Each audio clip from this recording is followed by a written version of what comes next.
Hi, hello, welcome. My name is Blake.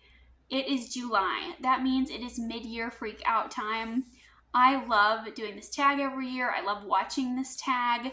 I love it. Just any type of content like this is really exciting for me.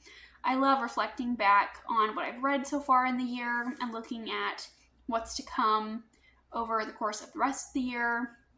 And I want to talk about January through June and kind of my anticipated releases and the things I'm excited about.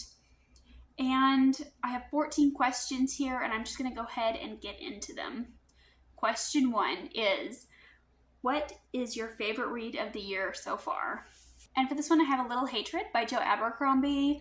Abercrombie does not miss, in my opinion. I was very nervous about going into this book because I really loved the original trilogy when I read it the year before last, and last year I read his standalones. But this year I started this trilogy, and I was like, I don't think that he can keep one-upping himself. But no, this book is amazing. His best work to date, in my opinion. I'm really excited to continue on with the series. I've been buddy reading it with a friend. We've just been having an amazing time. We have great discussions about this book. I love the characters, new and old. I love kind of the setting of this world and how we have this industrial revolution, and we're kind of in this age of progress. But progress is coming at a great cost, and it feels really dark. It feels like it's his bleakest work yet. I already want to go back and reread this and tab this up. It's just been on my mind since I read it, and I think I read it back in February. Question 2 is, what is the best sequel you've read so far? I've read some great sequels this year, but one stands out amongst the others, and that is Empire of the Damned by Jay Kristoff. This book continues to follow our Silver Saint, Gabriel de Leon, as he is telling his story to this chronicler. And in this world, we have days, death, where the sun has been blacked out and vampires have risen up and taken over. And my dog is under the camera. Sorry about that. But and I lost my train of thought. Yep, Gabriel, our last Silver Saint. He's telling us the story of the Holy Grail. Anyways, I think that's where I was. But in this one, we have new characters that are introduced, and we also got a second POV, and I really loved that second POV, and we learn more about the lore of the vampires. This book is incredibly dark, very brutal, even more so than the first book. I feel like we really upped the ante with this book, and the way that it ended really has me excited for the third book. I'm really looking forward to that release. And when we have so many action-packed scenes back to back, I feel like I was just on the edge of my seat the entire time, and I didn't know what was going to happen, and I didn't know where we were going with some plot lines, and this book just left me shocked. And there were so many great scenes that I'm still actively remembering, and incredible stakes, incredible story. A new release you haven't read yet but want to. So I have 3 answers for this one. The first being The Devils by Joe Abercrombie. And I have heard great things about this one. I know that Joe does a great job writing characters and writing these kind of grim, dark novels. I'd be really interested to see what he does outside of the First Law world. I know he has a YA series called Half a King, but I haven't read those yet. And The Devils sounds like something that I would be really interested in. And I'm really excited to pick that one up. I'm also really interested in The Raven Scholar. I have heard great things. I've heard a lot of buzzwords for that book. I know that there is dark academia and there is a competition aspect. And I've heard people describe it as being very gothic. And I do really enjoy all of those elements. I think I would really enjoy that one as well. And I also really want to read Buffalo Hunter Hunter by Stephen Graham Jones. I have not read anything by Stephen Graham Jones, and I think it is time that I do. I have heard very mixed things. I'm not sure if his writing style is going to be for me, but I do really want to try out his works, and I think Buffalo Hunter Hunter is the one that I want to start with. just because I love a vampire story and I'm really interested in Native American culture. So I think that would be something that I would enjoy. What is your most anticipated release for the second half of the year? And for this one, I have the sequel to The Hexologist by Josiah Bancroft. I think it's called something like A Tangle in Time or Tangled in Time. And I'm not exactly sure what the premise is, but after the incredible first book, I am sold. I will read any book in the series. But in the series, we follow a married couple who are hexologists, and they are kind of forced to help the crown even though they don't want to. But the king has been cursed and he's trying to bake himself into a cake. And this is a really intriguing case and they can't let it go. So they get involved in the politics of this kingdom, and it's much bigger than what they thought it was initially. And I loved this book. It was incredibly comforting. It felt very cozy to me. It almost had like an urban feel, but also it has like steampunk elements. And we had all of these different sort of magical creatures, like wraiths and ghosts. And we were hanging out in cemeteries, and there was a talking dragon, and the husband likes to bake. So, like, we had all of these little quirky elements that went together, and I just had an amazing time reading it, and I'm so looking forward to the sequel. It's incredibly underrated in my opinion. Please read it. Please check out the series. The next one is Biggest Disappointment. And for this one, I have Our Infinite Fates. I'm not exactly sure what I was expecting when I went into this one. I feel like I should have known that I wasn't going to enjoy it. But I got my hopes up. I let the hype get to me. And I heard a lot of people talking about how beautiful it was and how romantic. And in this book, we follow these two people who are destined to love each other in every lifetime, but also destined to kill one another in every lifetime. And that sounds like a really amazing premise. I've never heard anything like that. And I really wanted it to work out. But unfortunately, I had a hard time with the romance. I didn't understand why these individuals loved each other. I wasn't feeling the chemistry. I didn't have the answers that I wanted. And by the time we got the answers, I feel like it was a bit too late. Like I had lost interest by that point. Yeah, I mean, I didn't feel that it was a sweeping tale or beautifully written. It just wasn't quite what I was hoping it would be. And I didn't love the romance. I wasn't rooting for any of the characters. And I kind of lost interest. Next up, I have Biggest Surprise. And I always break this one up into two parts. A biggest surprise in a good way and biggest surprise in a bad way. And for our biggest surprise in a bad way, I have The Twisted Ones by T. Kingfisher. I have loved T. Kingfisher's works. Everything I have read by this author, I have really enjoyed. And I found this one to be just okay. Bordering on dislike. Like I ended up giving it 2.5 stars. I was into it for the first half, but then in the second half, things quickly took a nosedive for me. And we have like this young woman who goes to clean out her grandmother's house after she's died, and she finds her grandfather's diary, and he's talking about how there are twisted ones in the forest. And she initially chalks this up to him having dementia, and she discovers that there is something in the forest. So it's got kind of like this folk horror vibe to it. And I was really interested in the folk horror aspect. She also has a pet dog, which I really loved. But then in the second half, we kind of got the reveal for like what the monster is. And I feel like I was suddenly less interested in the spooky elements. Like once I had the answer, once the mystery was resolved, I was not as interested in the story. There was also this weird pregnancy trope plot line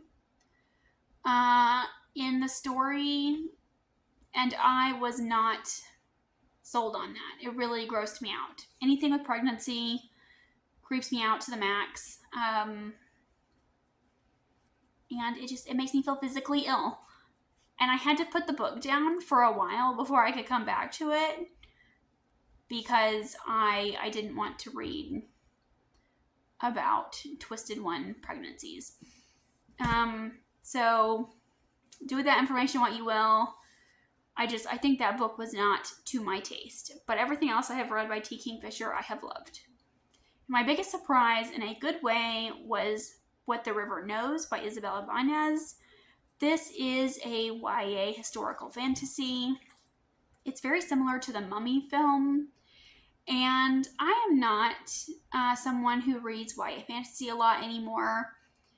And I don't have any problems with YA fantasy. I feel like it feels very same old for me. And I tend to reach for adult fantasy these days.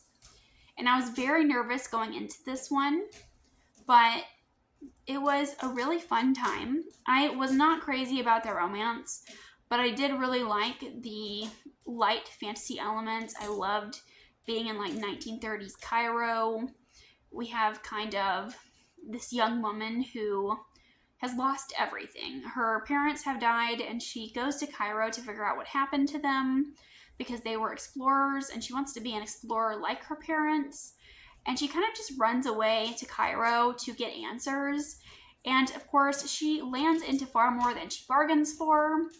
And she's kind of looking for Cleopatra's lost tomb. And that is what her parents were involved in. And there's a lot more to what happened. And I just had an amazing time. I loved kind of the setting and the descriptions. I loved the magic and just the beautiful way that Egypt is described. I just thought it was incredible. And I really felt our main character's passion for Egypt and archaeology. Next question is favorite new author, debut or new to you? And a new to me author this year is Jen Williams. I read the first 2 books in the Winnowing Flame trilogy this year, and they were incredible. So this is an epic fantasy story. We have a lot going on. It's very much a blend of sci-fi and fantasy elements, and there are some horror elements in there as well. But we follow 3 main characters. One of them is a older lady who is an archaeologist, and we have this vampire elf-like creature who's a mercenary, and we have a witch that is a fugitive, and they are kind of coming together in this world, and this world has kind of been destroyed by this alien race every century or so. There are periods of time where there are peace, but then every so often this alien race comes and destroys the land. And we also have a tree god, and there is a fallen city. We have parasitic worms, and we have parasite spirits and worm people. And we also have these gigantic bats that you can ride on. I loved everything about this book. It was very quirky. It was very unique. And it was definitely a little weird, but the world building is incredible. And I was so attached to these characters. I was really interested in what was going on, and I was invested in this story really quickly. And I flew through the first book. I flew through the second book. And I'm really looking forward to continuing on and reading some of Jen Williams' other works. The next question is newest fictional crush. And I changed this question to a couple that I'm rooting for. Because I don't get fictional crushes very often, but I did really enjoy Lilith and Vale from the 6 Scorched Roses novella. This one completely took me by surprise. I am not interested in novellas. I normally don't like them, but one day I was sick and I was looking for something quick and easy to read, and I ended up picking up this novella on a whim. I heard it was a Beauty and the Beast like retelling, And I love me some Beauty and the Beast, so I was sold. And I got it for free on the Kindle Unlimited or whatever, and I read it in one sitting. And Lilith and Vale in this were so cute. So in this world, we have a plague that's going on. And we have Lilith, who is a scientist. She's trying to figure out how to undo this plague because her sister has recently been infected with it. And she goes to a vampire to try and figure out if he has the cure, because vampires are immune to this plague. So she goes to this creepy gothic manor on the edge of town where this vampire named Vale lives. And she's like, I will bring you a rose if you will give me a blood sample. And each week she brings him one rose in exchange for a vial of blood so she can save her sister. And I was like really into this story. I was into the romance. I really liked these characters. I really liked the world at large. For a novella, there was quite a bit of world building in here, and I was really shocked by that. I don't normally like fantasy romance, but there was something about this one. It did what I wanted it to do, and it ticked all the boxes for me. And I had a really interesting time reading it. I went into it being really skeptical, and then like from the early pages, like I was like hooked. And it's part of a larger world. The Nixia books, I think, is what they're called. So I really want to continue on and read those other books, especially with the world building that I know is set up in this novella. The next question is newest favorite character, and I had a really hard time with this one, so I'm actually just going to name a book, and that is A Little Hatred by Joe Abercrombie.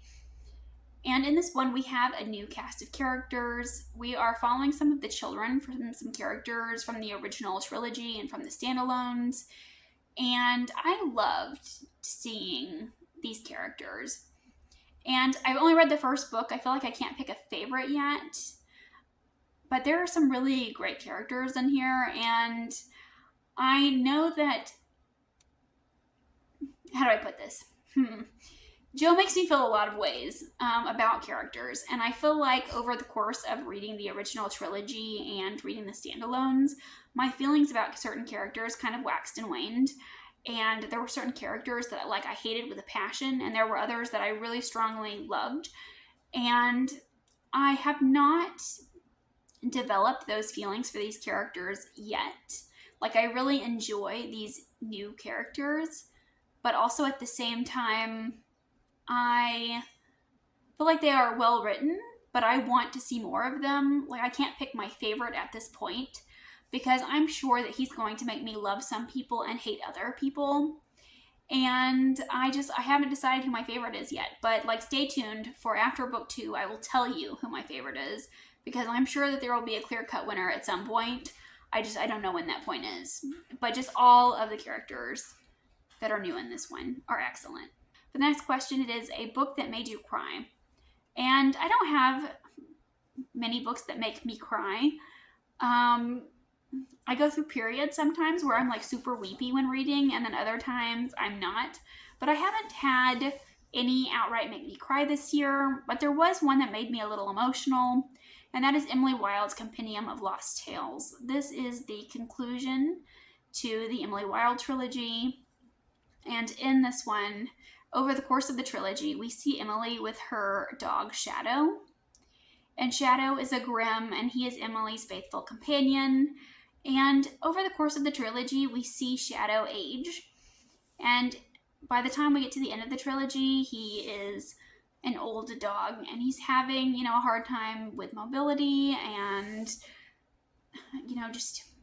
he's lost some of his hearing, and he's losing some of his sight. And I think that anyone who's had an elderly dog, I think you'll know kind of that sadness that you feel for your dog that's aging. It really made me emotional. I've had dogs and cats my entire life, and there was something so special about elderly pets. I think they're so charming and so loving and so special. And just seeing him in the story as an older dog and seeing her having to care for an older dog, it just really made my eyes watery a couple of times, and I tried not to think about it too hard. Next up is a book that made you happy. And for this one, I have Sword Heart by T. Kingfisher. And in this book, we have Hala, and she has recently come into an inheritance from a wealthy uncle. And the rest of her family is very unhappy about this. They're like, Hala's not even married. Who's going to take care of all of that money? So they're going to force Hala to marry her cousin so that they can keep the money in the family. And she's trapped in a tower, and she's looking for a way to end her life. And she pulls this sword from a scabbard, and a knight comes out of the sword. And apparently this knight is bound to the sword, and he is bound to whoever holds the sword. And it is very funny. It's very cozy. We do have a little bit of romance. And they kind of go on this ridiculous quest to outrun her relatives and figure out how to keep the money in her family name. So they go to the Temple of the White Rat, and they have kind of some unusual interactions with just very bizarre characters. And in typical T. Kingfisher fashion, it is just a delight to read. Very weird, very whimsical, very cozy, very fun.